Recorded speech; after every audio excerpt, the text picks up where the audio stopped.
Okay, it's ready.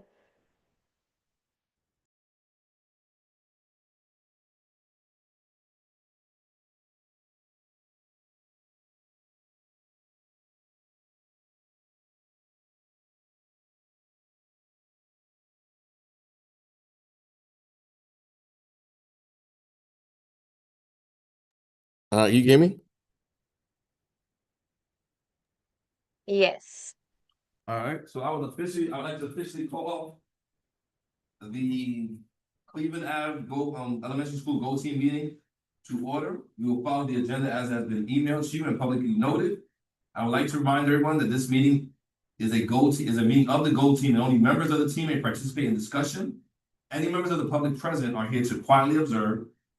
And for members of the Go Team, please identify yourself when you speak. I am pleased to officially call this meeting to order. The time is 4:15, and our first order of business is to call the roll. Ms. Emmanuel, will you take roll now? Dr. Enrique Rawls, Here. Miss Brilliance Darden, Miss April Eccles, she's here. Miss Laquita Roberts, Jasmine Emanuel's here. Miss Brittany White, not here. Dr. Rory Real, not here.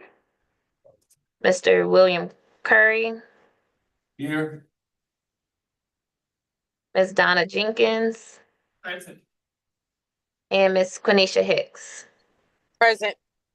Perfect.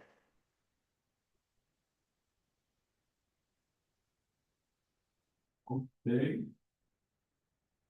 So is there a quorum, Madam Secretary? Yes. All right, so we will move forward. The first order of business is to approve the agenda. This was provided to you and copies are here. Are there any changes or suggested changes to the agenda? If there aren't, if someone would like to make a motion that we approve the agenda as printed, and we'll move forward. Donna Jenkins make a motion to approve the agenda as printed. And I, William Curry, will second that motion. All in favor of us moving forward with the agenda as printed, please signal by saying aye. Aye. Aye. Right. Anyone in opposition, you can signal by saying nay. And would anyone like to abstain? All right, well, the ayes have it, we'll move forward with the agenda as printed. All right, next order of business is the approval of the previous minutes. These minutes were emailed to everyone, and copies are here, for anyone who wants to read them while they're here. After you take a moment to peruse them, you should have already done so. We can have a motion to approve the minutes, and we'll move forward with that as well. Donna Jenkins make a motion to approve minutes as printed. Well, I, William Curry, will second that motion. All in favor, please signal by saying aye. Aye. Aye. If anyone's in opposition, you can say nay. And would anyone like to abstain from voting on the minutes? Okay, well, we're gonna move forward with the minutes as printed. And we'll now move forward with our first and only agenda item, which is our principals update. Dr. Rawls, the floor is yours. All righty, we're going to review some, I'm sorry, let's move this. Review some data to make some decisions about what needs to be our priorities for next year. Some data points that we're going to look at is MAP spring results, fall to spring comparison, both in literacy and math.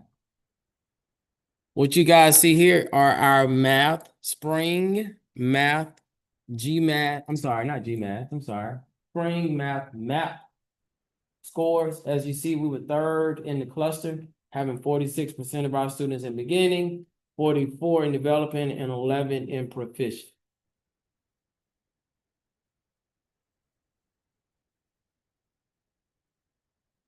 This is for reading. As you can see, we're last in the cluster with 51% of our students in beginning and 37% of our students in developing, 9 in proficient, and 4% distinguished. I wanted to highlight that this only looks at proficient and higher. When you start looking at the next slide, it talks about developing and in developing and higher. It's a little different in the ranking. So math, developing and higher, you see that we're third with 51% of our students in beginning. But when you add developing, you see we had the highest percentage of developing students in the cluster. We get more of those developing students. We need to transition.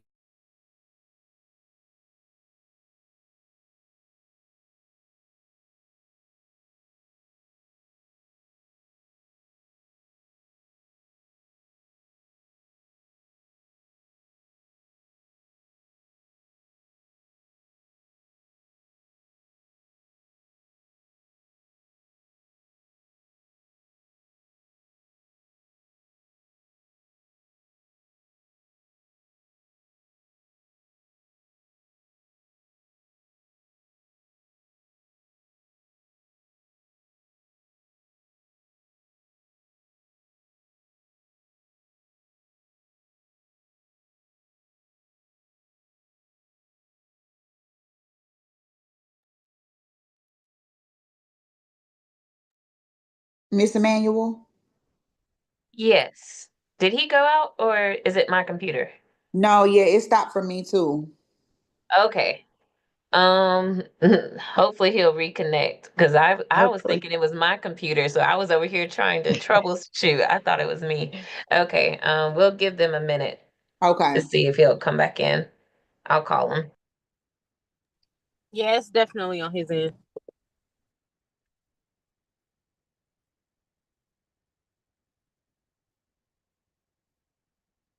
Oh, it's back.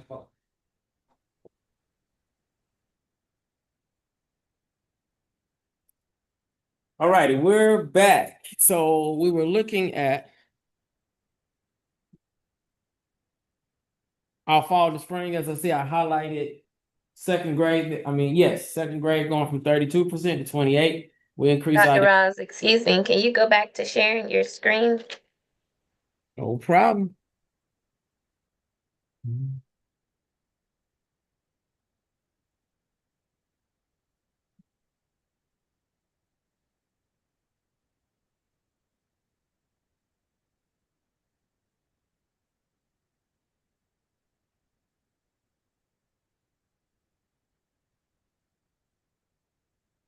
Can you guys see it?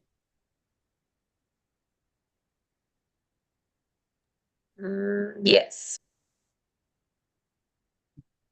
All right, it says the internet is unstable. I've been having it in the same place. I don't know what's going on. Can you guys hear me? Yes. Okay. Yes. Now you know it's saying it's unstable. All right, so Just a suggestion, Dr. Rawls, turn off the camera, but keep sharing your screen. turn off my camera. Turn off your camera. Okay, hold on.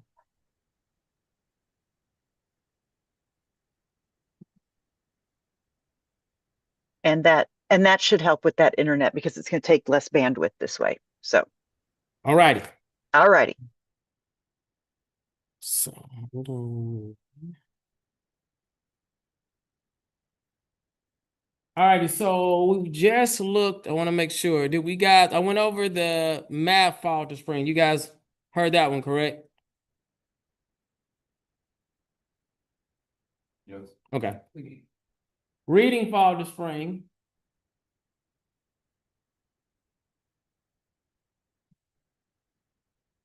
As you can see, we got to do some work in reading. A lot of the fall scores look better than the spring scores, but I'll be honest with you. The one grade level that had consistent teachers was second grade. As you see in there that we had good growth there, especially looking at the developing, we went from 34% to 43%. But third through fifth, we went through some shifts. In third grade, we lost a teacher towards the end of the school year before we did spring map leading into milestone. And in fourth grade, I never really had a teacher throughout the year. We had a lot of long-term subs. I had a teacher for a while, but he resigned. So I think that impacted a lot. I'm not trying to make an excuse, but I'm just sharing you guys the context on what actually took place. In addition to that, I think we did see the growth that we did actually get with the shift that we made at the end of December. We shifted to making sure being more intentional with the work being aligned to the standard and making sure we incorporated actual student independent practice time. So as you can see, the developing, we did well. We went from 26% developing and reading to 40% developing. Did the same in language as well, 26 to 40. When you look in fourth grade, we stayed around 36% developing. When you look at third grade, we went down a little bit, but we increased we did increase our development from 26 to 30. So every one of the development categories did increase. That was a theme this year. We have more students moving into development. And that is all of the different slides with the data. Now we're going to lead a discussion around it. During this needs assessment, we'll look at the data from the Spring Map Administration, identified 2 to 3 potential needs for the 25-26 school year. This discussion will help school leaders as they prepare for the 25-26 school year. As you guys do know that I'm wrapping up the last components and parts of this school year. I will not be returning next year, but it's very important as you guys are looking at this, we'll get into that season. I will still be collaborating and working with the current leadership team and assistant principal to guide the continuous improvement work for next year. So as you guys think about what we've seen, let's have a discussion around what shifts and things that we should see. Based on the data and what I've shared with you guys, there have been a lot of students moving into developing, but we still want to have more exposure to move students into proficient. The other thing I want you to consider is, as far as next year is concerned, in ELA, you're moving into ELA next year with new ELA standards. The standards will be more comprehensive. They move writing from being in isolation to incorporating it into the reading standards. So it's a one side, it's all in one on the plate versus being separate. It will require anything that's new.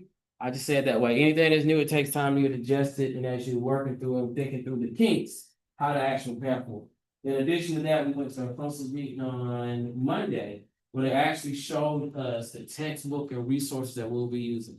I think it's going to be very helpful in streamlining the planning process for teachers, but as well as providing them exactly what they need.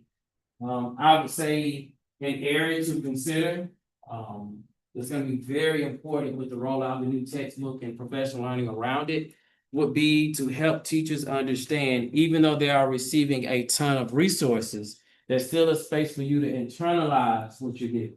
And what do I mean by that? Sometimes I think the premise is, if you already have it done for me, whether it be a lesson plan or an actual PowerPoint presentation, what do I need to do to prepare? Sometimes teachers think, hey, I can just look at it right before and go into the classroom and implement. The other part that needs to be taken into consideration is the context of your kids. What gaps or areas do your kids have? And how can I use other resources to supplement that to help the students get where they need to be? That's just my premise and work behind it. When you're implementing and rolling this out, making sure that we have been intentional on preparing teachers for that internalization. Because even though you have the resource, have you actually prepared for your students? Because only you know your students and the gaps in areas that they're working through. I just want to share that with you as things to consider when you guys are thinking about areas for consideration for our continuous improvement plan. And I can't see anything. Emmanuel, let me know if anyone has their hand raised. You guys let me know if there's any questions here. Just want to kind of highlight some of those things as we start talking about potential opportunities. Okay. All right, so we can go through the questions. What does this data tell us? I can go back to the slides. It says while we are moving forward, there's still a lot of work to be done. Agreed. Mr. Curry said, while we're moving forward, there's still a lot of work to be done. Anyone else? Yes, I agree. I celebrate the math data, but there is work to be done in reading. And I like the growth opportunity of us having a new curriculum coming in and really having that phonics program, an actual program coming in. I think it would be beneficial for the data. And also you had mentioned that we have that we're missing staff, we're short staffed, and so we see where the gaps are. We've made the best with the situation through long-term subs and things of that nature, but getting a teacher in there who knows the students, who knows their deficiencies or their gaps, and able to work with them through it on a continuous basis I think that's gonna make a big difference next year. No I one agree. is the teacher. The teacher is the most impactful one in the classroom, so definitely agree. Someone that you had some time to even now prepare them during the summer for the rollout. So that's a whole nother thing. So the district is providing some intentional professional learning for teachers as they go into that implementation of the new standards and the new textbook rollout. So thank you for that. And then what are the trends we see in the data? It seems like we are improving, so year after year, the school has shown a steady increase. It's minor, it's a slight increase, but it's a trend in the right direction nonetheless. And so it just speaks volumes to the work that you're doing. Understand, like you said, it won't be done overnight. It's a process, and I see that the process is working, and hopefully with the new curriculum, it'll help continue that trend. Definitely agree. The trend is, as we've been saying when I came in, it's kind of like the same as I'm going out. We're seeing growth. We want to move it forward so we can see the achievement to match the growth. That's where we are, and that's the focus for the work that we're doing. That's like. It's the next slide. Anyone else want to add to that? We can continue on. Miss Emmanuel, this is where I need you to capture notes. Based on your discussion about the school data, determine the point of strength and opportunities for improvement and summarize them below.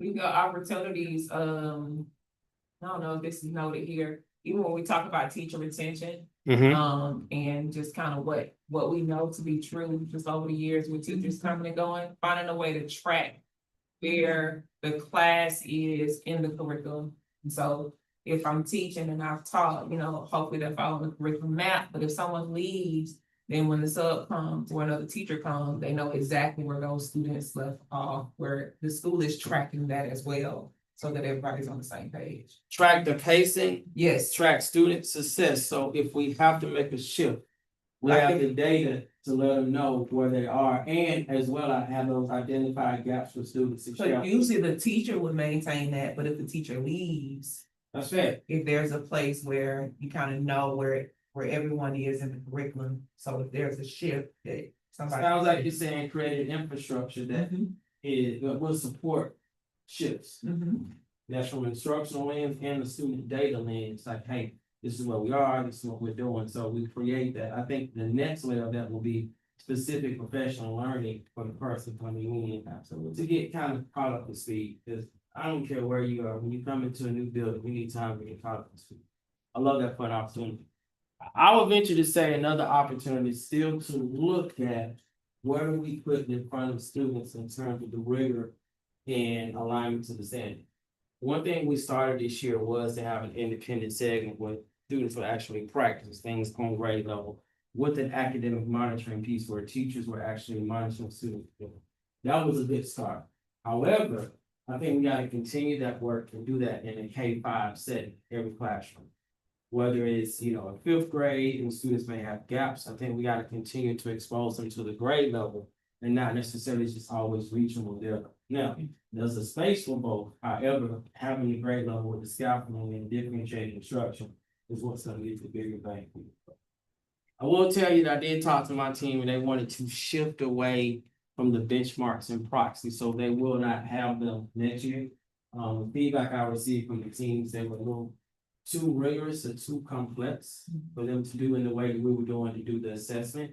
So they want to, if they decide, which I didn't purchase any new ones, so that would only be the ones that we already have, they may use those in the day-to-day instruction. Which I think could still be impactful, but I think you gotta be even more intentional when you use them in day-to-day instruction, because you then won't have that true assessment data to see how the students are doing during your period of time. But that's just my opportunity would be, if we're gonna have proxies, which they wanna use, make sure we're intentional with how we use them, incorporating them into the list. And team out there, I have you guys, I have my camera off, but if there's any other things you would like to discuss, and Miss Emmanuel, if we're not clear on the notes that you're taking for opportunities and strengths, please let me know, because we need to add this to the presentation. Okay, I have all of the opportunities. We need some strengths now. Okay. I think one of the strengths is actually we've seen the students, we have more students moving into the developing categories.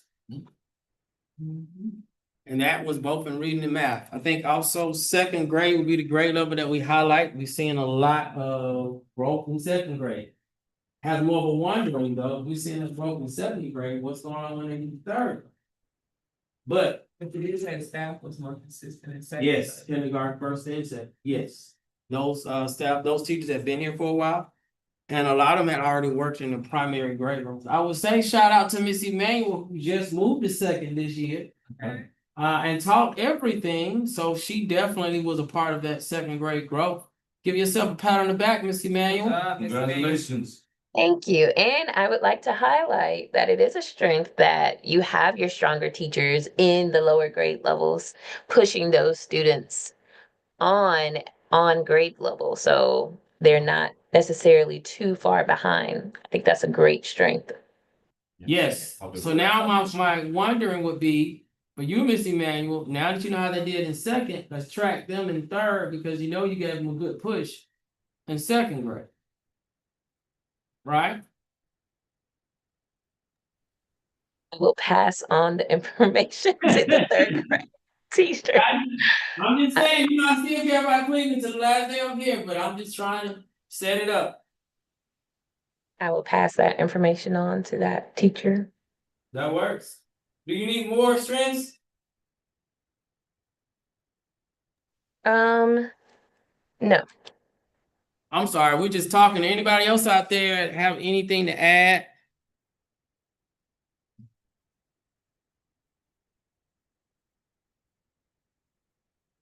Alrighty, next, based on your responses for strengths and opportunities, what must be true for Cleveland Avenue Elementary School to achieve excellence?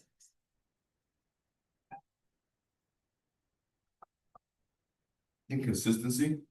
Consistency, I agree. I think consistent, so if you quantify consistency, what does that look like? Reduce turnover. Reduce turnover. I think in addition to that, you gotta have a monitoring plan. You say these Yes. things are happening. What's our monitoring plan? What's our plan to provide support when things are not happening?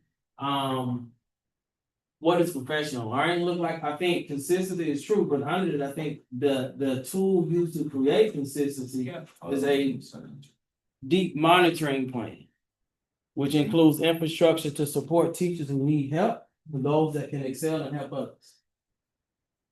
Just a thought. Miss Emmanuel, team, anything else? I agree with that.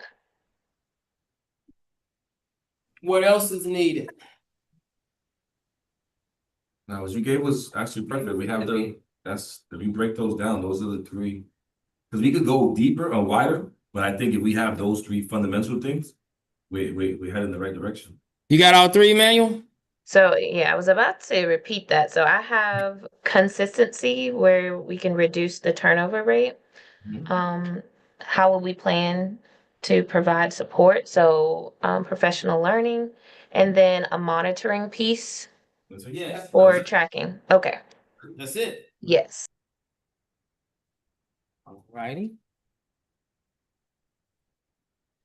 Next steps. Principals will spend the summer preparing for the 25-26 school year. Some principals will be preparing this for you guys. Schools began meeting after July 1 to organize their Go Team meeting for the year. During the first business meeting in fall 2025, Principal and Go Team will review strategic priorities and metrics for the year. So you start this process all over again next year. Informational items. We did have the cluster advisory team meeting. We talked about what the plan was and what we did with our STEM activity. We actually had a cluster-wide STEM fair. It was very exciting. The students enjoyed it. We took about 50 students over and had exposure to everything from drones to different types of creating our own music and music production. They are talking about facilities master plan task force update.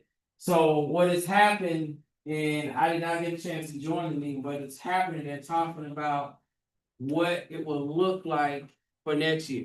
As we've been talking about and been sharing with you guys since I've been here, Cleveland Avenue has been under the enrollment. That was actually allotted for the school. They will begin talking about what it looks like for Cleveland and other schools that are underutilized. We're more than 65% underutilized. Our capacity is 525, and I think right now we're hovering at 190, maybe 200. That's including pre-K. So they're gonna start having those discussions probably August, September about what that looks like for Cleveland. And going to give you guys a heads up, out of our whole South Atlanta cluster, that includes 5 elementary schools, 1 middle and 1 high school, we're all under 50% utilization. That means that we could increase our capacity by 50% and still be using the entire building. So they're gonna start having conversations around that with creating a plan to roll out for next year. And Go Team Elections, it shows where you can go get those results. Oh, Dr. Ross, I had a question about the Go Team elections. Maybe this could have been offline, but do you know who the parent was that was elected? Is that I'll have to S. go- Davis's parent? I would have to go back and look. Okay, all right, because I was going to send an invite, but I could not figure out who the parent was. I think, and you help me here, Mr. Jacoby, all this will start next year, right? For the new team? So the new team, their terms start on July 1st. All the election results, except for the 2 runoffs that concluded yesterday, are up online at apsstrongschools.com, and I can look that up for you really quickly. Sorry. Okay, thank you. Um, I saw who it was, but I didn't have an email, so I was trying to figure out whose parent it was. I'm sorry. Did you, you It was should be able, you should probably be able to find it in Infinite Campus. Otherwise, okay. we did send the election results to all of the principals with email addresses because, you know, we didn't want to put everybody's email address out there right now. So Dr. Rawls does have that email address Okay, thank available. you. You're welcome. I get it for you, Miss Emmanuel. Thank you. Okay, no problem. Complete your end of the year surveys, the principal feedback survey, Go Team satisfaction survey, and complete your required trainings as soon as possible. And thank you guys. It's been a great year. I appreciate you. Any questions for me before I turn it back over to the chair? No, sir. I just want to thank you, Dr. Ross, for your support, for your leadership. It's been an amazing ride under your leadership. The school has seen growth as planned, and we just thank you. We wish you well in your future endeavors. Thank you, and I want to appreciate you guys for supporting me as we go through this Go Team process. It's been an up and down roller coaster, but we made it. We survived together. So yes, and I wish Cleveland Avenue the best success. I hope you guys get the right person here that can support you with this work. So thank you guys. Yo, is there are there any additional action items? Nope. Okay. Are there any discussion items? Nope. Any information items? Nope. Does anyone have any announcements? I don't. Well, we reached the end of our agenda. Is there any additional business at this time? Not from my end. Okay. Well, would anyone like to make a motion that we adjourn? Something in the chat. Is something in the chat, Miss Emmanuel? Yes, Miss Eccles was just saying thank you. Okay. You're welcome. All right, would anyone like to make a motion that we adjourn? I Jasmine Emmanuel motion that we adjourn meeting. I don't think it's second motion. It's been motioned and officially seconded that we adjourn. All in favor, please signal by saying aye. Aye. Aye. Okay. Anyone who's opposition, please signal by saying nay. And would anyone like to abstain from voting? It's officially 4:43. Our last Go Team meeting of the year has come to an end. You guys have an amazing summer. Thank you. Have a good one. Thank y'all so much. And just to let you all know about HR's process, that's in terms of principal selection, that's run by Human Resources, and they work together with the cluster superintendent. So we have quite a number of principals going through that selection process. So my teammate Chandra Tullis has been working with HR on that. I was just telling Miss Emmanuel, I'll check with her tomorrow to make sure that HR has been communicating with y'all appropriately. I don't know, Dr. Rawls, do you know where they are in that process or not? I think we sent out information about a survey is being done with staff and community members about what they're looking for in a principal. And I think that Okay. coming up soon. I did a robocall, and I think there's a flyer that went home to get community feedback. Okay, because like I know that May 13th, but I think that was already passed. I don't know. That's the latest. I don't That's, know. I saw a new list today with like 3 or 4 schools that I hadn't seen before. So I need to check with Chandra Okay. because I've been running the elections. She's been handling that. So let me, and I have a training tomorrow. So let me coordinate with her and we'll get back to y'all. Okay. Whatever you share with me, I can share